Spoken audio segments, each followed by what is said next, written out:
Do you know how old she'd be now? 12 years, 3 months and 14 days. I celebrate her birthday. I pour myself a drink, and then I pour myself another one, and I hate you more than anybody has ever hated anybody else. What do you remember about her, Jimmy? Most of all, which moment, which thing that she did?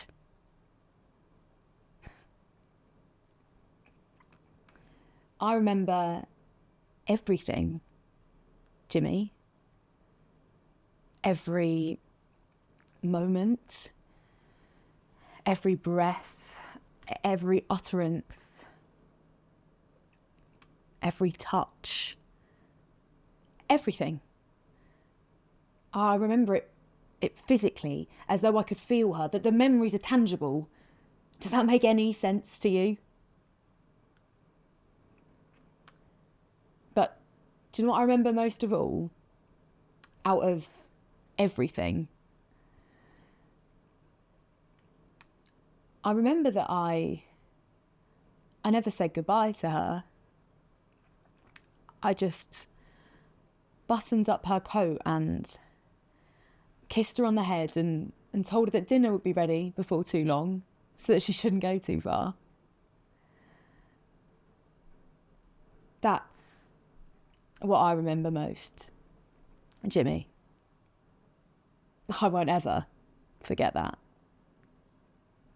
It was very cowardly of you to leave like that.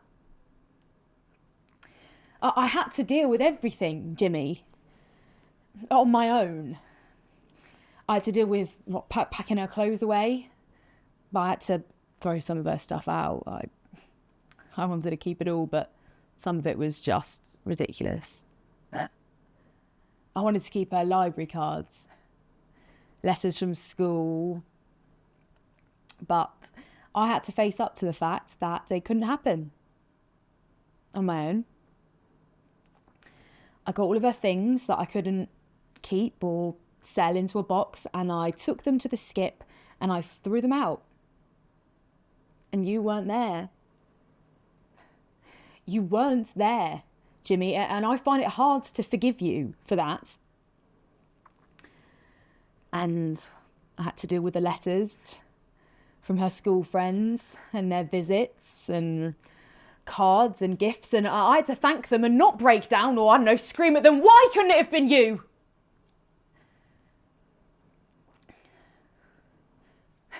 Because they were 7 years old, and that would have been irrational and unfair and stupid. I had to face their parents and everybody. Her teachers, her swimming teacher. I had to tell her swimming teacher that she wouldn't be coming to classes anymore because she was dead, Jimmy.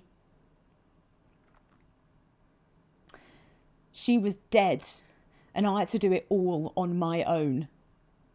And it was hard, yeah, and it was not fair. I packed away all of her things and I saw her buried properly, and I went back to work. I carried on. I met Andrew and he looked after me so gently. The kind of gentleness that you couldn't understand. And you expect to what? Come back into my life and that everything will be fine and what, I'll hear you out and I'll forgive you so you can carry on with a clear fucking conscience. Well, you're wrong, Jimmy. You are so bloody wrong, you couldn't even believe it.